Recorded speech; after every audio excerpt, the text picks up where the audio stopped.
garçom acabava de trazer a sobremesa, quando a vozinha fina interrompeu o riso do casal. Moça, cuidado com ele. A mulher olhou para trás e viu um menino magro, de uns 7 anos, roupa suja, pés descalços. O noivo levantou a sobrancelha irritado. Sai daqui, moleque. Mas o garoto não se mexeu. Só encarou a moça com um olhar tão sério que parecia de gente grande. Ele não é o anjo que você pensa. A mulher tentou rir, achando que era uma brincadeira, uma maluquice de rua. O garçom veio correndo e expulsou o menino, que saiu calado, olhando para trás mais uma vez antes de sumir na esquina. No carro, o clima ficou estranho. O noivo, Caio, achou um absurdo. Começou a reclamar do absurdo de deixarem esse tipo de gente entrar num restaurante caro. Mas Júlia ficou em silêncio. Aquela frase ficou ecoando dentro dela como um sussurro insistente. Nos dias seguintes, o menino reapareceu. Primeiro, na frente do prédio onde ela morava. Depois, do outro lado da rua, quando ela saía do trabalho. E sempre dizia uma frase diferente. Ele mente bonito. Quando ele sorri, é porque já planejou o que vai fazer. Cuidado com o que tem no porão. Ela começou a ficar assustada.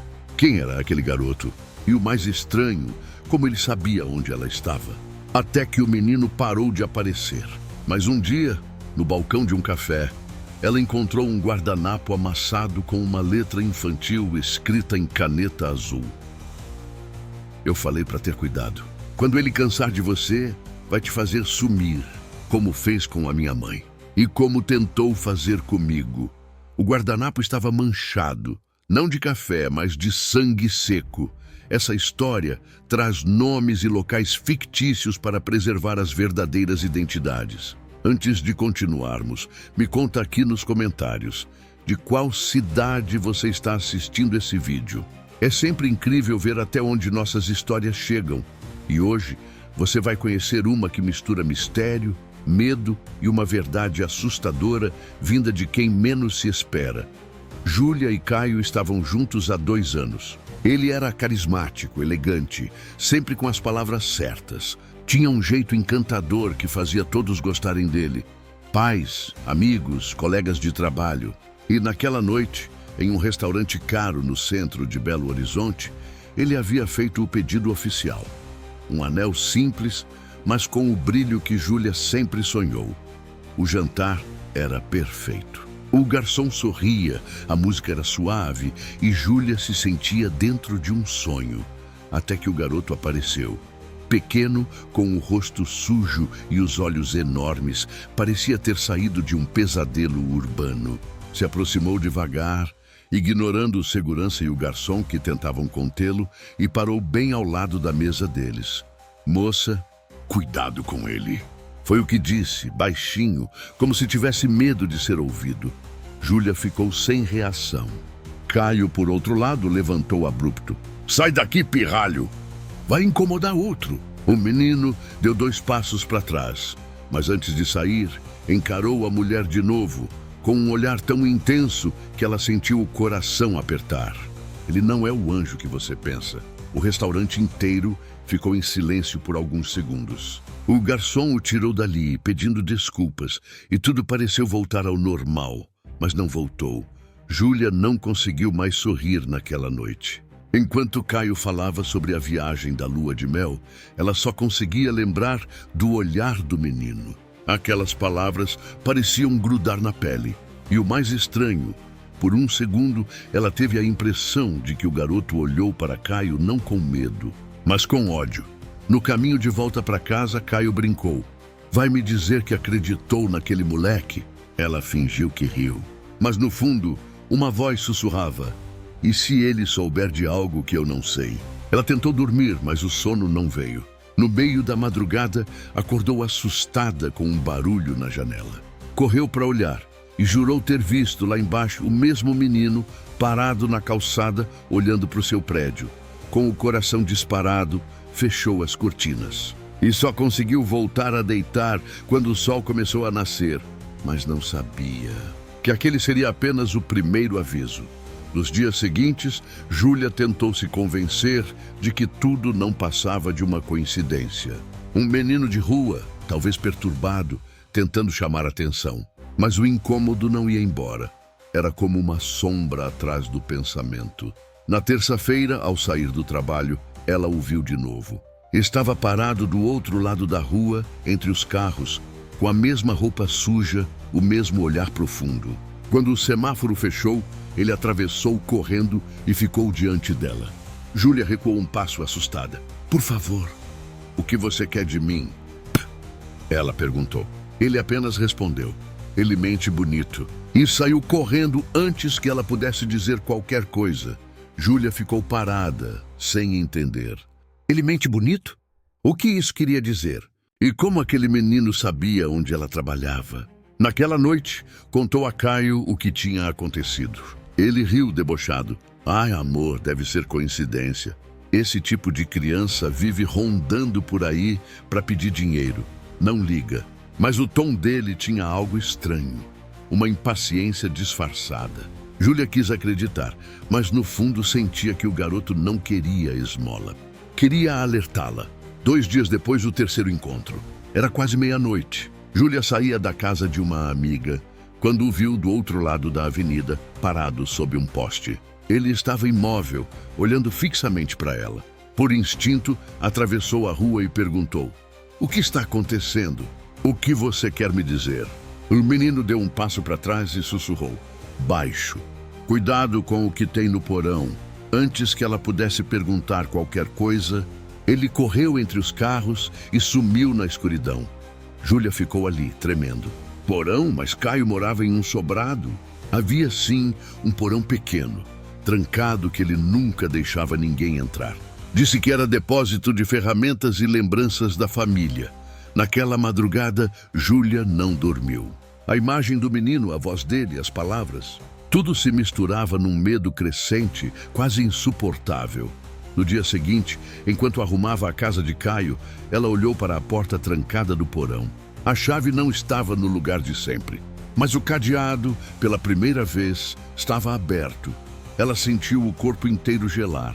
Abaixou-se devagar, segurando o ar, e empurrou a porta.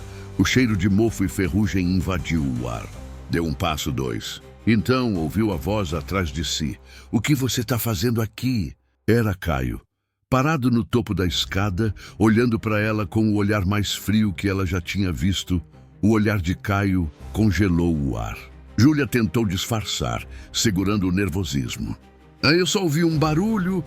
Achei que fosse um rato. Ela mentiu. Mas ele desceu um degrau. O rosto agora na sombra, o sorriso apagado. Eu já te falei para não entrar aqui.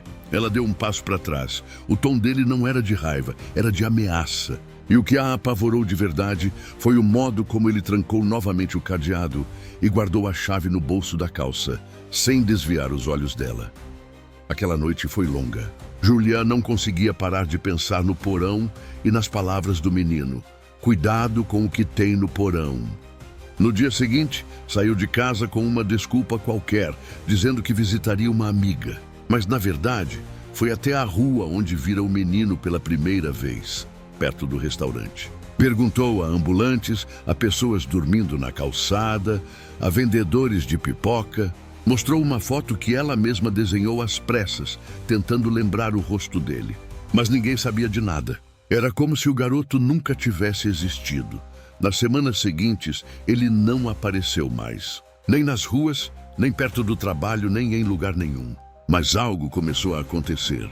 Pequenos bilhetes anônimos começaram a surgir. Um debaixo do limpador do carro, outro preso à porta do apartamento. Todos com a mesma letra infantil. Você ainda não viu o pior. Ele sorri quando mente.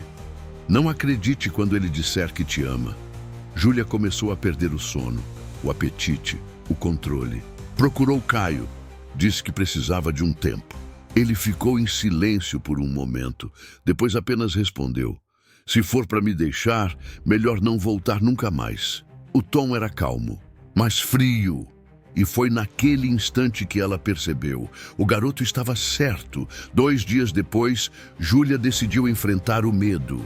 Esperou Caio sair para o trabalho, arrombou o cadeado e desceu ao porão. O ar ali era pesado, denso, úmido. Havia caixas velhas, ferramentas e um canto coberto por um lençol escuro. Quando puxou o pano, viu algo que fez o corpo inteiro estremecer. Uma pequena bicicleta cor-de-rosa, coberta de ferrugem, e ao lado, uma foto rasgada de uma mulher abraçando uma criança. O mesmo menino que a havia alertado. Júlia caiu de joelhos, o coração disparando. Na parte de trás da foto, em letras borradas, Mãe e Pedro, 2016. Ela segurou o papel, trêmula, entendendo tudo. O menino não estava tentando assustá-la. Estava tentando salvá-la. Mas antes que pudesse sair dali, ouviu o som do portão abrindo. Caio tinha voltado mais cedo, e seus passos ecoavam lentos, descendo a escada do porão. O som dos passos de Caio ecoava pelo porão. Lentos, precisos. Cada um deles parecia marcar o tempo que restava para Júlia respirar. Ela se encolheu atrás de uma pilha de caixas, segurando a foto com força. O coração batia tão alto que parecia denunciá-la. Caio chegou ao último degrau e ficou parado. Você entrou aqui de novo, não foi? A voz calma, arrastada, gelada. Eu te avisei para não mexer nas minhas coisas. Ela tentou controlar o tremor, mas uma lágrima escapou. Quem é esse menino, Caio? E essa mulher? Perguntou, mostrando a foto com as mãos trêmulas. Por um instante, ele ficou em silêncio. Depois riu, um riso curto, seco. Você não devia ter achado isso. Ele caminhou devagar até ela. Júlia recuou. Quem é ele, Caio? Gritou desesperada. Então ele disse com uma naturalidade assustadora. Meu passado. E o seu futuro, se continuar se metendo onde não deve. Ela correu. Subiu as escadas tropeçando, o coração disparado, enquanto Caio gritava atrás. Você não entende, Júlia. Eu fiz o que precisei fazer. Ela conseguiu sair, pegar o carro e fugir sem olhar para trás. Foi direto à polícia com a foto nas mãos. Mas o delegado apenas suspirou. Moça, não temos registro de desaparecimento de ninguém com esse nome desde 2016. Caso encerrado. Júlia saiu de lá se sentindo sozinha, impotente e mais confusa do que nunca. Naquela noite ficou num hotel. Não conseguiu dormir. Até que, por volta das 3 da manhã, alguém bateu à porta. 3 batidas curtas. Quando ela abriu, não havia ninguém. Apenas um papel dobrado no chão. Ela o pegou. Era a mesma caligrafia infantil dos bilhetes anteriores. Mas agora, as palavras eram diferentes. Eu falei para você sair. Ele não vai parar. A minha mãe também achou que ele ia mudar. Eu tentei avisar. No rodapé, desenhado com caneta azul, havia o rosto do próprio menino. E ao fundo, uma casa com um porão trancado. Júlia começou a chorar. Agora ela sabia. O menino era o Pedro da foto. O mesmo que desapareceu. O mesmo que Caio tentou apagar da própria história. Ela decidiu voltar a casa. Não por coragem, mas por necessidade. Precisava de provas. Chegou de madrugada, em silêncio, e se escondeu do lado de fora, observando as luzes da janela do porão acesas. Foi então que o impossível aconteceu. Pelo vidro embaçado, ela viu o menino. O mesmo rosto, as mesmas roupas, mas o corpo dele era translúcido. E atrás, a sombra de Caio se movia lentamente, como se ainda o vigiasse. Júlia recuou, o corpo inteiro arrepiado. O menino virou o rosto e a olhou diretamente, mesmo do outro lado do vidro. Seus lábios se moveram sem som, mas ela conseguiu ler. Corre. Naquele instante, as luzes da casa se apagaram. O breu tomou conta da casa. Nem o vento ousava se mover. Júlia ficou parada diante da janela do porão, o coração pulsando na garganta. As luzes haviam se apagado, mas ela ainda sentia, lá dentro, a presença de alguém, ou de algo, com o celular tremendo nas mãos. Ligou a lanterna e avançou. Cada passo na grama parecia ecoar como um trovão. O portão dos fundos estava entreaberto. Ela empurrou, rangeu alto, entrou. Um som suave, quase um choro infantil, veio do porão. Júlia segurou o fôlego e desceu um degrau por vez. No chão, o retrato da mulher que aparecia na foto agora estava rasgado. E sobre ele, as mesmas palavras rabiscadas com marcador vermelho. Ela sabia demais. De repente, uma sombra se moveu atrás dela. Você voltou? A voz de Caio cortou o silêncio. Ele segurava uma lanterna e o olhar dele estava diferente. Vazio, distante. Eu tentei te proteger disso, Júlia, mas você não entende. Esse menino, ele não é o que você pensa. Ela recuou, lágrimas escorrendo. Você matou ele, não foi? O rosto de Caio se contorceu. Eu fiz o que precisei. Ele não era meu filho. Não totalmente. Antes que ela pudesse responder, um ruído ecoou. A porta do porão bateu sozinha, trancando os dois lá dentro. As luzes piscaram e a temperatura despencou. A lanterna de Caio caiu no chão, e foi nesse instante que ela viu. O menino estava atrás dele, com o mesmo olhar triste de antes, sussurrando. Você prometeu, pai. Caio começou a gritar, cambaleando, tentando escapar de algo que Júlia não via. O ar ficou pesado. A energia do lugar parecia viva, raivosa. Ele tropeçou, caiu, bateu a cabeça contra o piso de concreto. Silêncio. O corpo imóvel. O menino virou-se para ela. Sorriso fraco. Lágrimas. E então sumiu, como fumaça sendo levada pelo vento. Júlia subiu correndo, o coração em chamas.